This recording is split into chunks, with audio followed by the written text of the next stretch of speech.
राष्ट्रपति शासन मैक्सिमम कितने समय के लिए एक राज्य में लगाया जा सकता है?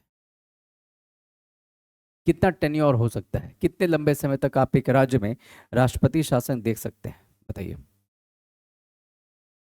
देखिए, 1 साल तक यदि सपोज आज से यदि लगाया गया राष्ट्रपति शासन, तो 1 साल तक तो वो जाएगा। मतलब पहले तो 6 महीने के लिए जाएगा, फिर अगले 6 महीने के लिए फिर से उसे रीअप्रूव किया जाएगा।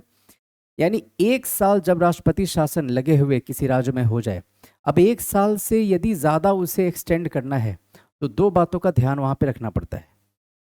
दो कंडीशंस हैं जिसको सेटिस्फाई करना पड़ता है तो ही प्रेसिडेंट्स रूल 1 साल के बियॉन्ड जाएगा।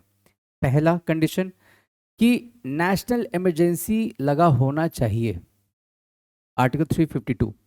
दूसरा कंडीशन कि इलेक्शन कमीशन ऑफ इंडिया इस बात को वेरीफाई कर रही है या सर्टिफाई कर रही है या कह रही है कि जिस राज्य में राष्ट्रपति शासन लगा हुआ है उस राज्य में चुनाव करना पॉसिबल नहीं है, इलेक्शन इज नॉट पॉसिबल। अब यदि ये दोनों के दोनों कंडीशन सेटिस्फाई हो गए तो यहां तक 1 साल हुआ था एक्सटेंड। अब इसके बियॉन्ड आप और 2 साल तक जा सकते हैं। लेकिन जैसे ही टोटल 3 साल हो जाएगा, यानी जब से लगा था तब से 3 साल यदि आपने टोटल वहां पे किसी भी जगह पे प्रेसिडेंट्स रूल लगा दिया है, अब उसके भी बियॉन्ड जाना है, 3 साल के भी बियॉन्ड जाना है, तो आपको अमेंडमेंट लाना पड़ता है, संशोधन करना पड़ता है। तब आपको फिर वो बस रीअप्रूव करके आप नहीं कर सकते हैं। You will have to bring amendment if you want to extend the president's rule beyond 3 years। लिखिए, टेन्योर